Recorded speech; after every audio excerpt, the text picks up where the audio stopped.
আগামী পঞ্চায়েত পরীক্ষার দিকে লক্ষ্য রেখে আজকে আমাদের ক্লাস হতে চলেছে একদম ম্যারাথন ক্লাস, যেখানে আমরা প্র্যাকটিস করতে চলেছি জিকে থেকে 50টি মানে অল টোটাল 52 কোশ্চেন্স এবং আনসার সহ কোশ্চেন আনসার প্র্যাকটিস করব, সেই সঙ্গে অল্প কয়েকটা রেফারেল ডিসকাশন চলবে। So let us start. প্রথম প্রশ্ন তোমাদের সামনে, ভারত আয়তনে পাকিস্তানের চেয়ে প্রায় কত গুণ বড়? উত্তর কি হবে? দেখো, আয়তনের দিক থেকে যদি দেখা যায় তবে দেখবে যে গোটা বিশ্বে ভারত কততম বৃহত্তম দেশে স্থান অধিকার করে বলো তো? 7 নম্বরে, ঠিক আছে, 7th আর কি। মানে ভারত হচ্ছে আয়তনের দিক থেকে বিশ্বের 7ম বৃহত্তম দেশ, ক্লিয়ার। এবং পাকিস্তানের তুলনা যদি করা হয় তখন পাকিস্তানের চেয়ে কত গুণ বড়? 4 গুণ বড়, ঠিক আছে। 4 গুণ বড় হচ্ছে ভারত পাকিস্তানের থেকে, মানে পাকিস্তানের তুলনায় 4 গুণ বড়। এটা কিন্তু ভেরি ইম্পর্ট্যান্ট কোশ্চেন। নেক্সট কোশ্চেনে চলে যাব। দেখো, শবরীমালা নামক যে বিখ্যাত তীর্থস্থান, এটা একটি তীর্থস্থান, তো এটি কোন রাজ্যে অবস্থিত? অন্ধ্রপ্রদেশ, তামিলনাড়ু, কেরালা না কর্ণাটক? রাইট অ্যান্সার করো কমেন্টে যে কোথায় অবস্থিত। যদি তোমাদের জানা থাকে আমার উত্তর দেওয়ার আগে কিন্তু তোমরা কমেন্টে রাইট অ্যান্সার করবে, ঠিক আছে। দেখো, শবরীমালা নামক যে বিখ্যাত তীর্থস্থান সেটি কোন রাজ্যে অবস্থিত? সেটি অবস্থিত কেরালায়, ঠিক আছে, কেরালায় অবস্থিত। এবং দেখবে যে শবরীমালা যে কেরালা রাজ্যের কোন জেলায় অবস্থিত বলো তো? কোন জেলায়? পত্তনমতিট্টা বলে একটি জেলা আছে, পত্তনমতিটা বলে একটি জেলা আছে, দেখবে পত্তনমতিটা, তো সেখানে কিন্তু অবস্থিত। এবং জেলায় পেরিয়ার টাইগার রিজার্ভের মধ্যে কিন্তু অবস্থিত।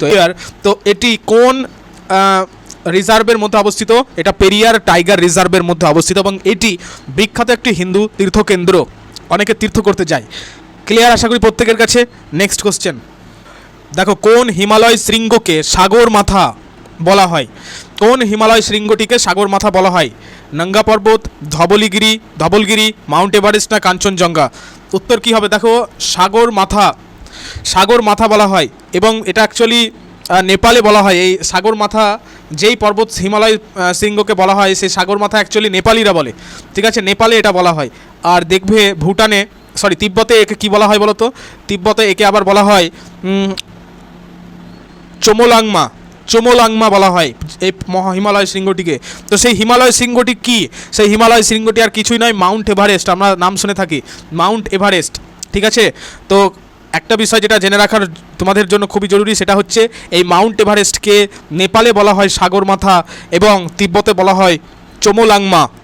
এবং এই মাউন্ট এভারেস্ট হলো একদম বিশ্বের সর্বোচ্চ পর্বতশৃঙ্গ, ক্লিয়ার। বিশ্বের সর্বোচ্চ পর্বতশৃঙ্গ হচ্ছে মাউন্ট এভারেস্ট। নেক্সট কোশ্চেনে চলে যাব। তার আগে প্রত্যেককে বলবো অবশ্যই কিন্তু লাইক করে দেবে আজকের এই গুরুত্বপূর্ণ ক্লাসটিকে এবং বন্ধুদেরকে শেয়ার করে দাও, ঠিক আছে। আর যারা নতুন ক্যান্ডিডেটস রয়েছে পঞ্চায়েত পরীক্ষার জন্য সিরিয়াসলি প্রিপারেশন নিচ্ছ, তাদেরকে বলবো অবশ্যই সাবস্ক্রাইব করে নাও এবং পাশে থাকা বেল বাটন হিট করো। আর একটি গুরুত্বপূর্ণ তথ্য, যে তোমাদের জন্য কিন্তু অলরেডি পঞ্চায়েতের স্পেশাল ব্যাচ অলরেডি ওপেন করা হয়েছে। যারা পুরনো ছাত্রছাত্রীরা দেখছো, ভিডিওটা ওয়াচ করছো, তারা তো জানোই।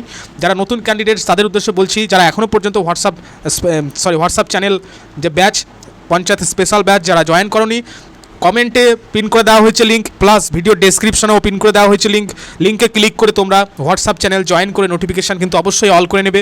সেখানে ডেলি জিকে কুইজ, চাকরি সংক্রান্ত আপডেটস থেকে শুরু করে থিওরি, পিডিএফ, নোটস, ইবুক সমস্ত কিছু কিন্তু দিয়ে দেওয়া হয়। সো তোমরা কিন্তু যত দ্রুত সম্ভব জয়েন করে ফেলো, ঠিক আছে। তো যাই হোক, নেক্সট কোশ্চেনে চলে আসবো এবার। আরেকটা বিষয় সেটি হচ্ছে লাইক করে অবশ্যই কিন্তু তোমরা প্রত্যেকে হাইপ করে দেবে ভিডিওটাকে। যদি হাইপ অপশন থাকে তোমাদের কাছে, অবশ্যই কিন্তু প্রত্যেকে হাইপ করবে, ক্লিয়ার। তো দেখো, দুটি বৃহৎ ভূখণ্ডকে সংযোগকারী একটি সংকীর্ণ ভূখণ্ডকে কি বলা হয়? দুটো বৃহৎ ভূখণ্ড তোমরা দেখবে উত্তর আমেরিকা এবং দক্ষিণ আমেরিকার মধ্যে দেখবে যে একটি সংকীর্ণ ভূখণ্ড রয়েছে। তো এই সংকীর্ণ ভূখণ্ডকে কি বলা হয়? যোজক বলা হয়। যোজক, এই যে অপশন নাম্বার ডি, যোজক বলা হয়, ঠিক আছে। কি বলা হয়? যোজক বলা হয়। এই দুটো যে জলভাগ দেখবে, যেমন আমি যদি পানামা যোজকের কথা বলি, তো দেখবে দুটো স্থলভাগকে সংযুক্ত করেছে একটি সংকীর্ণ স্থলভাগ। তো এই যে সংকীর্ণ বা যে ছোটো জায়গাটা আমি তোমাদের একটু আগে ছবি এঁকে বললাম, তো এই সংকীর্ণ জায়গাটাকে অ্যাকচুয়ালি বলছে পানামা যোজক। আশা করি তোমরা ভূগোলের যারা ছাত্র তারা ভালো বুঝতে পারবে যোজক ব্যাপারটা। তো নেক্সট কোশ্চেনে চলে যাব। চুনযুক্ত কঙ্কাল গঠনকারী ক্ষুদ্র সামুদ্রিক প্রাণীদের কি বলা হয়? চুনযুক্ত, ঠিক আছে, চুনযুক্ত কঙ্কাল গঠনকারী ক্ষুদ্র সামুদ্রিক প্রাণীদেরকে কি বলা হয়? এদেরকে বলা হয় প্রবাল প্রাচীর, ঠিক আছে, প্রবাল প্রাচীর বলা হয়, মানে কোরাল রিফস। তো এই যে ক্ষুদ্র সামুদ্রিক প্রাণী যেটা তোমরা পড়লে প্রবাল প্রাচীর, এদের কিন্তু প্রবাল কীটাণু মানে কোরাল যাকে বলা হয়, কোরাল মানে হলো প্রবাল কীটাণু বলা হয়, যাদের কি হয় না ক্যালসিয়াম কার্বনেট বা চুনযুক্ত কঙ্কাল জমে প্রবাল প্রাচীরটা তৈরি হয়। ঠিক আছে, নেক্সট কোশ্চেন। উপদ্বীপীয় ভারতের মানে পেনিনসুলার ইন্ডিয়ার সর্বোচ্চ পর্বতশৃঙ্গ কোনটি? সর্বোচ্চ পর্বতশৃঙ্গের নাম কি? আনাইমুদি, দোদাবেতা, মহেন্দ্রগিরি, নীলগিরি? নীলগিরি। উত্তর কী হবে? কমেন্টে রাইট অ্যান্সার করো। তো এখানে আমি তোমাদের উত্তরটা বলে রাখি, দেখো উত্তর হয়ে যাবে এটার উপদ্বীপীয় ভারতের সর্বোচ্চ পর্বতশৃঙ্গ হচ্ছে আনাইমুদি। ঠিক আছে, আনাইমুদি। এবং এই আনাইমুদি হলো দক্ষিণ ভারত, মানে দক্ষিণ ভারতের অ্যাকচুয়ালি মানে দক্ষিণ ভারতের সর্বোচ্চ শৃঙ্গ, যার উচ্চতা দেখবে হাইট হচ্ছে 2695 মিটার। ঠিক আছে, 2695 মিটার। তো এই আনাইমুদি এটা অ্যাকচুয়ালি কেরালার আনামালাই পর্বত শ্রেণীতে অবস্থিত। মনে রাখবে, কেরালার আনামালাই পর্বত শ্রেণীতে অবস্থিত। Next question. দেখো প্রশ্ন বলছে যে নিচের কোনটি ভারতীয় সংবিধানের বৈশিষ্ট্য নয়? ভারতীয় সংবিধানের বৈশিষ্ট্য নয়। আচ্ছা পড়ে নি, তাহলে বুঝতে পারবো। সংসদীয় শাসন ব্যবস্থা মানে parliamentary form of government, parliamentary form of government নয়। তারপরে হচ্ছে দেখি বিচার বিভাগ বলছে স্বাধীনতা, বিচার বিভাগের স্বাধীনতা, independence of judiciary. C, option number C is right answer, মানে রাষ্ট্রপতি শাসিত শাসন ব্যবস্থা হচ্ছে ভারতের সংবিধানের বৈশিষ্ট্য কিন্তু নয়।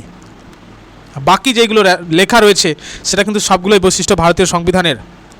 এই যে প্রেসিডেন্সিয়াল ফর্ম অফ গভর্নমেন্ট, আমাদের তো রাষ্ট্রশাসিত শাসন ব্যবস্থা কি? রাষ্ট্রশাসিত শাসন মানে রাষ্ট্রপতি শাসন, যেটা আমরা পড়েছি কত নম্বর ধারা রাষ্ট্রপতি শাসন, অবশ্যই কিন্তু কমেন্ট করে জানাবে। তো সেই রকম শাসন ব্যবস্থা কি আমাদের ভারতের? নয়।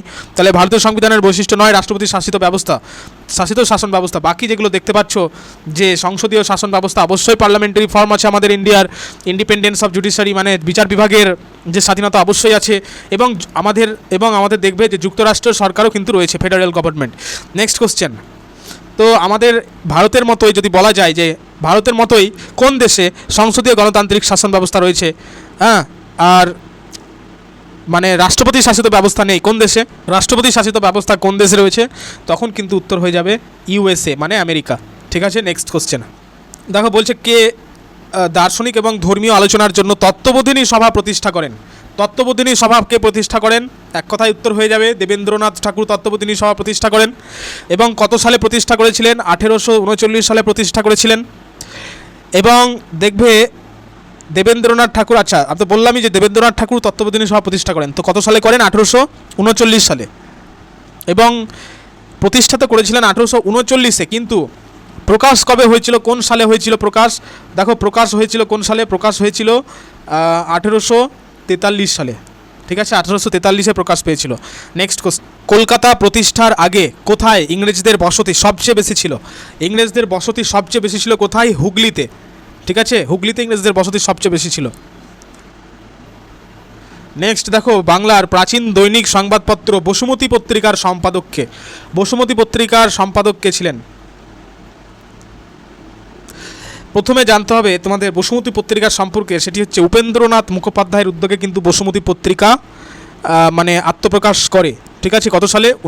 সালটা ছিল হচ্ছে 1914 সালে উপেন্দ্রনাথ মুখোপাধ্যায়ের উদ্যোগে বসুমতী পত্রিকা কিন্তু প্রথম সাপ্তাহিক হিসেবে এবং পরবর্তীকালে তো ডেলি নিউজ হয়ে যায়, নিউজ পেপার মানে দৈনিক সংবাদপত্র হিসেবে আত্মপ্রকাশ করেছিল। এবং যার সঙ্গে বারীন্দ্র কুমার ঘোষ যুক্ত ছিলেন, এই জন্য রাইট আনসার কী হবে এটার? বারীন্দ্র কুমার ঘোষ হবে রাইট আনসার। ক্লিয়ার প্রত্যেকের কাছে? Next question. নেক্সট দেখো গম্ভীরা কোন জেলার লোক উৎসব? গম্ভীরা হচ্ছে অ্যাকচুয়ালি একটি লোক উৎসব, তো এটা কোন জেলার লোক উৎসব? এটি হচ্ছে দেখো মালদা জেলার লোক উৎসব। ঠিক আছে, মালদা জেলার গম্ভীরা হচ্ছে পশ্চিমবঙ্গের মূলত মালদা জেলার একটি অত্যন্ত জনপ্রিয় লোকনৃত্য এবং লোক উৎসব। নেক্সট দেখো কেঁদুলি মেলা কোন জেলার উৎসব? কেঁদুলি মেলা, কেঁদুলি মেলাটা হচ্ছে বীরভূম জেলার লোক উৎসব। ঠিক আছে, বীরভূম জেলার দেখবে একটা নাম আছে জয়দেব কেঁদুলি। তো জয়দেব কেঁদুলিতে বলে একটা জায়গা, সেখানে অজয় নদীর তীরে প্রতি বছর পৌষ সংক্রান্তিতে বিখ্যাত যে বাউল বা তোমরা দেখবে জয়দেব মেলা অনুষ্ঠিত হয়, তো সেটাকে অ্যাকচুয়ালি বলছে কেঁদুলি মেলা। ক্লিয়ার প্রত্যেকের কাছে? প্রত্যেকে কিন্তু অবশ্যই কমেন্ট করে জানাবে আজকের ক্লাসটি তোমাদের কেমন লাগছে, এবং লাইক কিন্তু প্রত্যেকেই করবে, লাইক করবে এবং হাইপ করে দিবে, যতবার পারো 2-3 বার হাইপ করে দেবে। ঠিক আছে, তো নেক্সট কোশ্চেনে চলে যাবো এবার। বাংলা ভাষায় প্রকাশিত প্রথম সাপ্তাহিক সমাচার দর্পণ প্রকাশিত হয় কবে? বাংলা ভাষায় প্রকাশিত প্রথম সাপ্তাহিক সমাচার দর্পণ কবে প্রকাশিত হয়? উত্তর হবে দেখো 1818 সালে। ঠিক আছে, 1818 সালে দেখবে ডেটটা হলো 23শে মে শ্রীরামপুর মিশন প্রেস থেকে মার্সম্যানের সম্পাদনায়, ভালো করে মনে রাখবে, মার্সম্যানের সম্পাদনায় প্রথম বাংলা সাপ্তাহিক যে পত্রিকা সমাচার দর্পণ পত্রিকা কিন্তু প্রকাশিত হয়েছিল। নেক্সট কোশ্চেন, পশ্চিমবঙ্গের কতগুলি জেলার উপর দিয়ে কর্কট ক্রান্তি রেখা অতিক্রম করেছে? এগুলো বহু এক্সামে দেখা যায়, প্রশ্নগুলো ভেরি ইম্পর্টেন্ট এক একটা প্রশ্ন। দেখো পশ্চিমবঙ্গের কতগুলো জেলার উপর দিয়ে কর্কট ক্রান্তি রেখা অতিক্রম করেছে? উত্তর কী হবে? উত্তর হবে যাবে 5টি জেলার উপর দিয়ে কর্কট ক্রান্তি রেখা অতিক্রম করেছে, 5টি জেলার উপর দিয়ে। সেগুলো কি কি? সেগুলো হচ্ছে দেখবে পুরুলিয়া, বাঁকুড়া, পূর্ব বর্ধমান, পশ্চিম বর্ধমান দুটোকে মিলিয়ে বর্ধমান, আর হচ্ছে নদিয়া। তাহলে কি কি হলো? পুরুলিয়া, বাঁকুড়া, নদিয়া, পূর্ব বর্ধমান, পশ্চিম বর্ধমান, এই 5টি জেলার উপর দিয়ে কর্কট ক্রান্তি রেখা কিন্তু গিয়েছে। নেক্সট কোশ্চেন, এই প্রশ্নটা ভেরি সিম্পল এবং ইজি একটি প্রশ্ন, দেখা মাত্র উত্তর হয়ে যাবে। দেখো বলছে যে বাংলার মুকুটহীন রাজা কাকে বলা হয়? বাংলার মুকুটহীন রাজা বলা হয় কাকে? উত্তর হয়ে যাবে সুরেন্দ্রনাথ বন্দ্যোপাধ্যায়কে বলা হয় বাংলার মুকুটহীন রাজা। মানে ভারতের জাতীয়তাবাদী আন্দোলনের অন্যতম প্রধান নেতা ছিলেন সুরেন্দ্রনাথ বন্দ্যোপাধ্যায় এবং রাষ্ট্রগুরু হিসেবে তাকে আখ্যায়িত করা হয়, তো তাকে বলা হতো বাংলার মুকুটহীন রাজা। নেক্সট কোশ্চেন, পশ্চিমবঙ্গের মালভূমি অঞ্চলের সর্বোচ্চ শৃঙ্গ কোনটি? উত্তর কী হবে? পশ্চিমবঙ্গের মালভূমি অঞ্চলের সর্বোচ্চ শৃঙ্গ হলো গোর্গাবুরু। ঠিক আছে, গোর্গাবুরু। এবং এই গোর্গাবুরু পুরুলিয়ার অযোধ্যা পাহাড়ের, মানে সমগ্র পশ্চিমবঙ্গের মালভূমি অঞ্চলের সর্বোচ্চ শৃঙ্গ আর কি এটা, এবং এর উচ্চতা 677 মিটার। ঠিক আছে, 677 মিটার। নেক্সট, দ্বারকেশ্বর ও শিলাবতী নদী মিলিত হয়ে কোন নদী সৃষ্টি করেছে? দ্বারকেশ্বর আর শিলাবতী এই দুটো নদী মিলিত হয়ে যে নদী সৃষ্টি করেছে সেটাই হলো রূপনারায়ণ নদী। ঠিক আছে, এবং পশ্চিম মেদিনীপুরের ঘাটালের কাছে দেখবে এই নদীটা মিলিত হতে দেখা যায় এবং সেখানে কিন্তু একটা নতুন নাম ধারণ করে, হ্যাঁ, সেটা হচ্ছে রূপনারায়ণ নদী। এবং দুটো নদীর নাম মনে রাখবে অবশ্যই, দ্বারকেশ্বর আর একটি হলো শিলাবতী। কোন সাল পর্যন্ত কলকাতা ভারতের রাজধানী ছিল? 1911 পর্যন্ত, কারণ 1911-র পরে তো ভারতের রাজধানী চেঞ্জ করে দেওয়া হয়েছিল। ঠিক আছে, এবং দিল্লিতে স্থানান্তরিত হয়েছিল। এবং সেই আমলে কার আমলে ছিল ওটা? ওটা হচ্ছে অ্যাকচুয়ালি লর্ড হার্ডিঞ্জের আমলে কিন্তু এমনটা হয়েছিল, মানে ভারতের রাজধানী কলকাতা থেকে দিল্লিতে স্থানান্তরিত করার ঘোষণা করা হয়েছিল। এবং 1912 সালে কিন্তু কার্যকর হয়েছিল। 1911-তেই কিন্তু সাথে সাথে শিফট হয়নি, 1912 সালে, মানে 1911 সালে ঘোষণা করা হয়েছিল এবং 1912 সালে কমপ্লিটলি শিফট করা হয়েছিল। ঠিক আছে, নেক্সট কোশ্চেন। তো প্রত্যেকের কাছ থেকে কিন্তু আমি ফিডব্যাক চাই যে আজকের ক্লাসটি তোমাদের কেমন লাগছে, এবং এরকম ক্লাস কি আরও চাও, ম্যারাথন ক্লাস, অবশ্যই কিন্তু তোমরা কমেন্টে লিখবে, বা তোমরা কোন টপিকের উপর কী বিষয়ের উপর ক্লাস চাও সেটাও কিন্তু তোমরা জানাবে নিজস্ব মতামত। ঠিক আছে, এবং তোমাদের প্রত্যেককে আবারও বলবো অবশ্যই কিন্তু সাবস্ক্রাইব করে নাও, যারা নতুন ক্যান্ডিডেটস রয়েছে বা সাবস্ক্রাইব করতে ভুলে গিয়ে থাকলে অবশ্যই সাবস্ক্রাইব করে নাও এবং পাশে থাকা বেল বাটন হিট করে নাও। ঠিক আছে, নেক্সট কোশ্চেনে চলে আসি এবার। অবশ্যই কিন্তু হোয়াটসঅ্যাপ চ্যানেল ব্যাচটা জয়েন করে ফেলো, একদম ফ্রি অফ কস্ট সব কিছু দেখবে। ডেলি জিকে কুইজ কিন্তু সেখানে দেওয়াই হয়, পিডিএফ, ইবুক, নোটস বললামই আগে তোমাদের। লিঙ্ক কমেন্ট বক্সে পেয়ে যাবে, ডেসক্রিপশনেও কিন্তু পেয়ে যাবে। দেখো, যে অস্থায়ী করের মাধ্যমে অতিরিক্ত রাজস্ব লাভ করা যায় সেটি কি? যে অস্থায়ী করের মাধ্যমে অতিরিক্ত রাজস্ব লাভ করা যায় সেটি হচ্ছে সেস। সেস বলে সেটি, ইংরেজিতে যেটা বলা হয় CESS, সেস। ঠিক আছে, CESS, সেস, CESS। তো এই সেসটা কি? মানে কোনো নির্দিষ্ট উদ্দেশ্যে, যেমন ধরো কোনো শিক্ষা ব্যবস্থা উদ্দেশ্যে বা স্বাস্থ্য বিকাশের উদ্দেশ্যে মূল করের ওপর যে একটা অতিরিক্ত কর, মানে যেটাকে আমরা সারচার্জ বলে থাকি, সারচার্জ, তো সেই অতিরিক্ত কর সাময়িকভাবে চাপানো হয়, তাকে বলা হয় সেস। এবার ক্লিয়ার প্রত্যেকের কাছে? Next question. দেখো, বলা হচ্ছে নিচে দেওয়া তথ্যগুলির মধ্যে কোনটি সঠিক, কোনটা right? Bombay stock exchange sense, অবশ্যই এটা রাইট অ্যান্সার হবে। বোম্বে স্টক এক্সচেঞ্জ মানে যেটাকে BSE বলি আমরা, BSE মানে বোম্বে স্টক এক্সচেঞ্জ। তো এই BSEর সূচক হলো সেন্সেক্স। ঠিক আছে, বাকি এগুলো কিন্তু ভুল রয়েছে। যেমন দেখবে তোমরা যে এই যে ন্যাশনাল স্টক এক্সচেঞ্জ, এই ন্যাশনাল স্টক এক্সচেঞ্জের সূচক হচ্ছে কিন্তু NIFTY। ঠিক আছে, তারপরে দেখবে, তো এই হচ্ছে ব্যাপার, আর যাচ্ছি না, নেক্সট কোশ্চেনে চলে আসি। কত জনসংখ্যা বিশিষ্ট শহরকে মেগা সিটি বলা হয়? মানে একটা শহরকে মেগা সিটির নামকরণ করতে গেলে মিনিমাম কত জনসংখ্যা বিশিষ্ট হতে হবে? আমি প্রিভিয়াস ক্লাসে তোমাদের এই প্রশ্নটা একবার তুলেছিলাম, অনেকে রাইট অ্যান্সার করেছিলে, আশা করি প্রত্যেকে পারবে। উত্তর কী হবে? উত্তর হবে 50 লক্ষ। 50 লক্ষ হবে রাইট অ্যান্সার। মানে সাধারণত 50 লক্ষ বা তার বেশি জনসংখ্যাযুক্ত মহানগরীকে ভারতীয় জনগণনা অনুযায়ী মেগা সিটি হিসেবে গণ্য করা হয়। ঠিক আছে, এবার যদি মেগা সিটিটা ইন্টারন্যাশনালি যদি ধরা হয় বা আন্তর্জাতিক ক্ষেত্রে, তখন কিন্তু এটা 1 কোটিতে হিসাব করা হয়। ঠিক আছে, এবং তোমরা কমেন্টে লেখো যে ভারতের মেগা সিটির অন্যতম একটি বড় মেগা সিটির নাম কি, অবশ্যই তোমরা কমেন্টে লিখবে। Next question. ভর্তুকির অর্থ মানে ভর্তুকিটা মানে কি? ভর্তুকি মানে হচ্ছে, দেখো আমরা জানি option number A right answer হবে, মানে পণ্য ও পরিষেবা ক্রয় না করে সরকার কর্তৃক ব্যবসায়িক প্রতিষ্ঠানকে অর্থ প্রদান, এটাকেই বলা হচ্ছে অ্যাকচুয়ালি ভর্তুকি। মানে আমরা ইংরেজিতে যেটা বলে থাকি সাবসিডি, ঠিক আছে, আমরা ইংরেজিতে দেখবে বলে থাকি সাবসিডি, ভর্তুকিকে। মানে সাবসিডি মানে কি? জনস্বার্থে সরকার কর্তৃক মানে ওই উৎপাদনকারী বা উপভোক্তাকে দেওয়া একতরফা আর্থিক সহায়তা, ঠিক আছে। মানে অনেক সময় আর্থিকভাবে ডিসকাউন্ট দেয়, কারেন্টের বিল থেকে শুরু করে নানা রকম প্রকল্প থেকে শুরু করে, তো এই বিষয়গুলোকে বলা হচ্ছে অ্যাকচুয়ালি ভর্তুকি বা সাবসিডি। নেক্সট কোশ্চেন, যে ভারতের নগরায়নের কারণ কি? দেখো ভারতের নগরায়নের কারণ হলো, আশা করি প্রত্যেকে পারবে, যৌথ পরিবার প্রথা ভেঙে পড়া না, বৈদ্যুতিন মাধ্যমে না, হবে না, জমিদারি প্রথা না, অপশন নাম্বার বি হবে রাইট আনসার, অর্থাৎ গ্রামীণ এলাকায় কর্মসংস্থানের অভাবই হচ্ছে ভারতের নগরায়নের কারণ। যেহেতু গ্রামীণ এলাকায় কর্মসংস্থানের অভাব থাকে, শুধু তারা গ্রাম ছেড়ে শহরে এসে নগরায়নে যোগ দেয়, ঠিক আছে। মানে উন্নত জীবনযাত্রা, তারপরে মানে এবং গ্রামীণ এলাকায় কাজের সুযোগ যেহেতু কম থাকে, তাই মানুষ শহরমুখী হওয়াই ভারতের নগরায়নের অন্যতম প্রধান চালিকা শক্তি। ক্লিয়ার? নেক্সট কোশ্চেন, নিম্নলিখিত কোন শিল্পটি কোরাপুটে অবস্থিত? কোন শিল্পটি? উত্তর কী হবে? উত্তর হবে সি, বিমান নির্মাণ।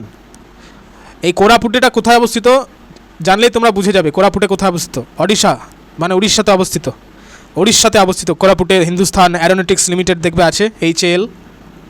তো এইখানে কিন্তু বিমান ইঞ্জিন তৈরির একটা বড় কারখানা রয়েছে, ঠিক আছে। নেক্সট দেখো, শ্বেত বিপ্লবের ফলে কোনটির উৎপাদন বহুগুণ বৃদ্ধি পেয়েছিল? শ্বেত বিপ্লব কিসের সঙ্গে সম্পর্কিত? আমরা প্রত্যেকেই জানি দুধের সঙ্গে সম্পর্কিত শ্বেত বিপ্লব, রাইট আনসার এ হবে, ঠিক আছে। এবং এই শ্বেত বিপ্লবটি, মানে যেটাকে আমরা ইংরেজিতে বলি অপারেশন ফ্লাড, এটা কত সালের? এটা হচ্ছে অ্যাকচুয়ালি 1970 সালের, ঠিক আছে।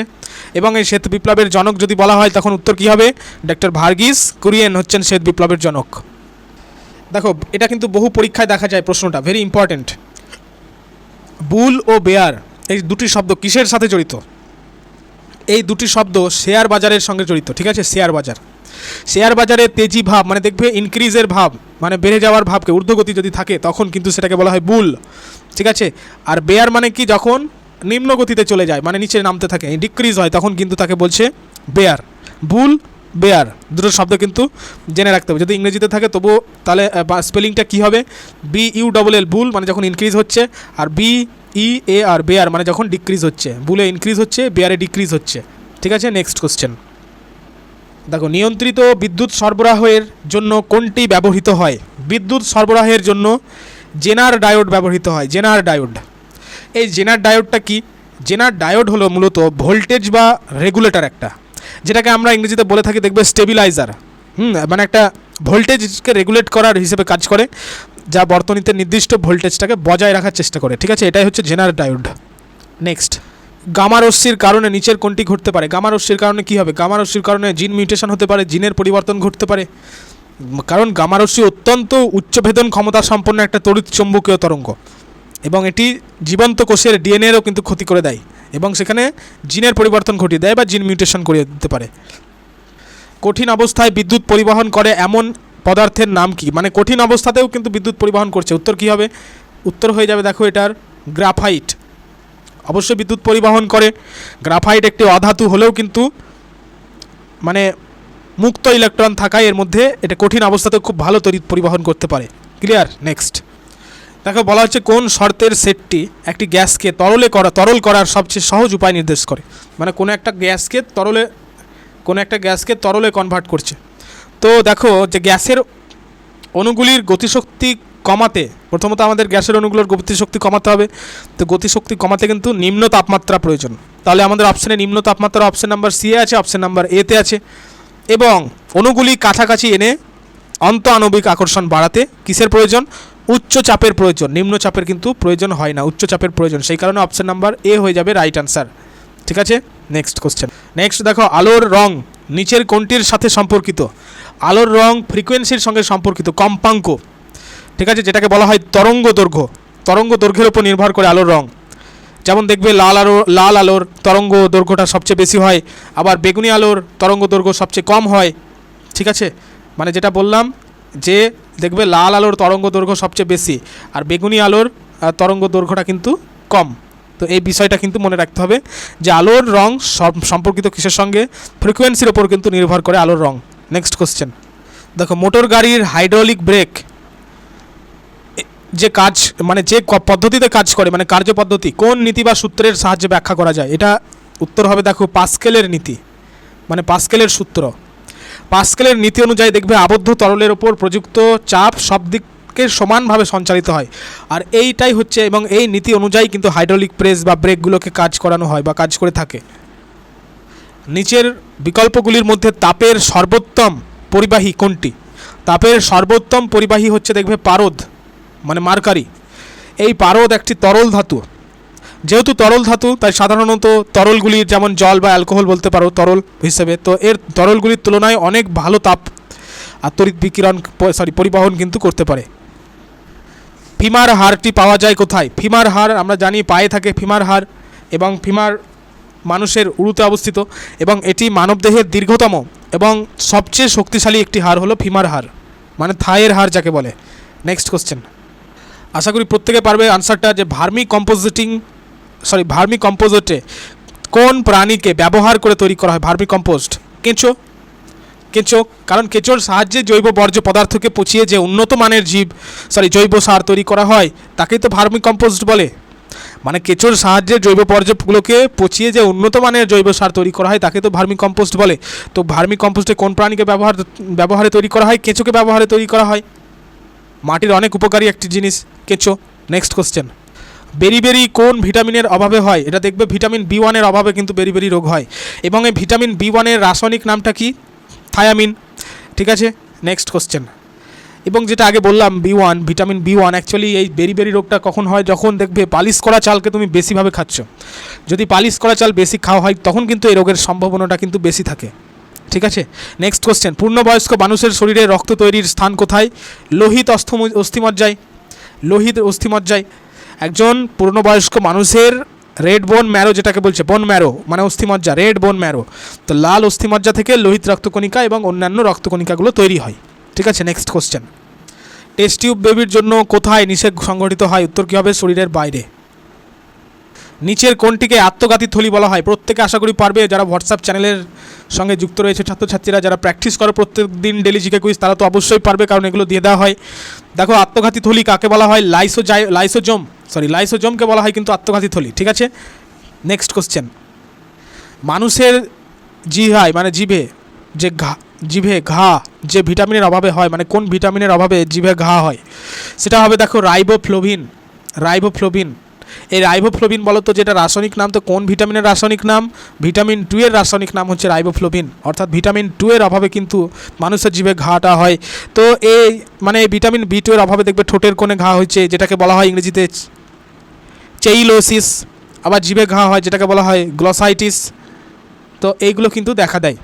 নেক্সট কোশ্চেন, সালোক সংশ্লেষে সক্ষম একটি প্রাণীর নাম কি? সালোক সংশ্লেষে সক্ষম এক প্রাণী বলছে, কিন্তু উদ্ভিদ নয়, প্রাণী সালোক সংশ্লেষে সক্ষম। কী হবে উত্তর? ইউগ্লিনা হবে উত্তর। ইউগ্লিনা ছাড়াও কিন্তু আরেকজন রয়েছে, তার নাম হচ্ছে যে ক্রাইসামিবা।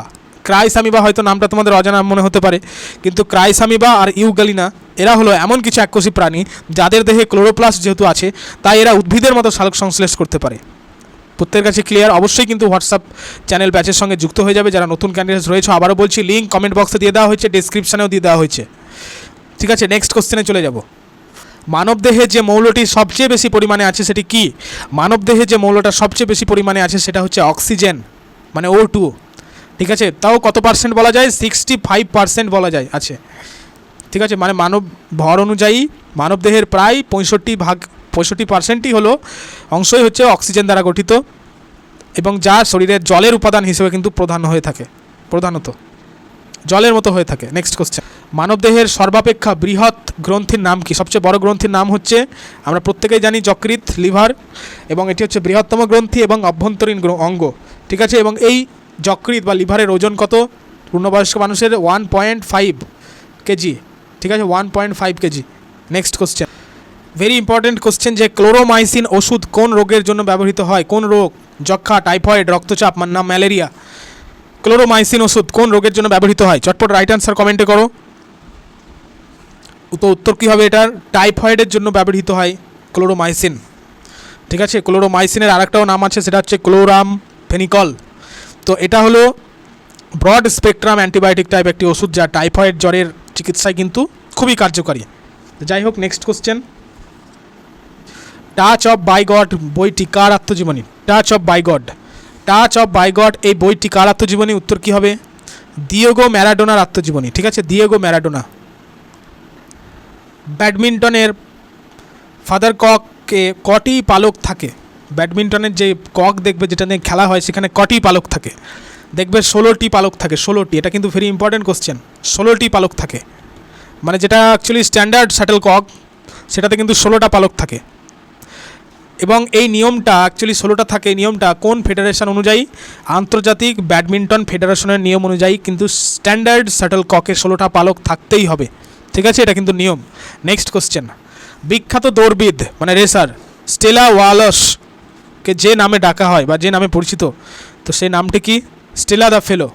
স্টেলা দ্য ফেলো নামে কিন্তু পরিচিত। ঠিক আছে, Polish American Olympic athlete Stella ওয়ালশকে তার গতি, তার যে স্পিড এবং যে শারীরিক গঠন এর জন্য কিন্তু তাকে বলা হয় স্টেলা দ্য ফেলা। ঠিক আছে, স্টেলা দ্য ফেলা।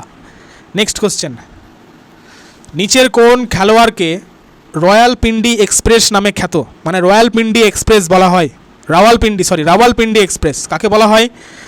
এটার উত্তর হয়ে যাবে শোয়েব আখতারকে বলা হয়। ঠিক আছে, Shoaib Akhtar. Next question, grand master শব্দটি কোন খেলার সাথে যুক্ত? বর্তমানে দেখবে গ্র্যান্ড মাস্টার বলা হয়, তো এটার উত্তর কি হবে? দেখবে এটার উত্তর হবে দাবার সঙ্গে যুক্ত। ঠিক আছে। Question number 50, Madison Square Garden স্টেডিয়ামটি কোথায় অবস্থিত? নিউ ইয়র্কে অবস্থিত। ম্যাডিসন স্কোয়ার গার্ডেন হলো, এটা হচ্ছে অ্যাকচুয়ালি আমেরিকার নিউ ইয়র্ক সিটিতে অবস্থিত এবং অত্যন্ত বিখ্যাত বহুমুখী ইনডোর স্টেডিয়াম আর কি। নেক্সট কোশ্চেনে চলে যাই, ক্যাম্প নু স্টেডিয়াম যে খেলার জন্য বিখ্যাত সেটি কি? উত্তর হবে দেখো ফুটবল। ঠিক আছে, ক্যাম্প নু বানানটা কী হবে? NOU, no. ক্যাম্প নু যে খেলার জন্য বিখ্যাত সেটা হচ্ছে ফুটবল খেলার জন্য। নেক্সট কোশ্চেন, এবং এটাই হচ্ছে লাস্ট কোশ্চেন আজকের ক্লাসের। তো উত্তর লেখো তোমরা, তার আগে প্রত্যেককে বলবো অবশ্যই কিন্তু তোমরা লাইক করে দিবে আজকের এই ক্লাসটিকে এবং শেয়ার করে দিবে বন্ধুদেরকে। ঠিক আছে, আর প্রত্যেকে কিন্তু 3বার করে হাইপ করবে আজকের এই গুরুত্বপূর্ণ ক্লাসটিকে। তো কারণ আগামী দিনেও কিন্তু দেখো ম্যারাথন ক্লাসগুলো কিন্তু খুবই গুরুত্বপূর্ণ, কারণ বহু কোশ্চেনগুলো কিন্তু কভার করা যাচ্ছে, সঙ্গে রেফারেল ডিসকাশনে অতিরিক্ত ইনফরমেশনগুলো জানা হচ্ছে। তো এই ক্লাসটা আশা করি তোমাদেরকে অনেক উপকৃত করবে। তোমাদের কি মতামত, তোমাদের কি মনে হচ্ছে অবশ্যই কিন্তু তোমরা কমেন্টে জানাবে। সো যাই হোক, আজকের ক্লাসটা এই কোশ্চেন দিয়ে কিন্তু শেষ করা হচ্ছে। তো দেখো, প্লেয়িং টু উইন এই বইটি কার আত্মজীবনী? আমরা প্রত্যেকেই জানি যে সাইনা নেহওয়ালের আত্মজীবনীর নাম হলো প্লেয়িং টু উইন। এবং এই সাইনা নেহওয়াল হচ্ছেন ভারতের বিখ্যাত অলিম্পিক পদকজয়ী ব্যাডমিন্টন তারকা। ঠিক আছে, তো যাই হোক, থ্যাংক ইউ প্রত্যেককে ক্লাসটি অ্যাটেন্ড করার জন্য। Thank you.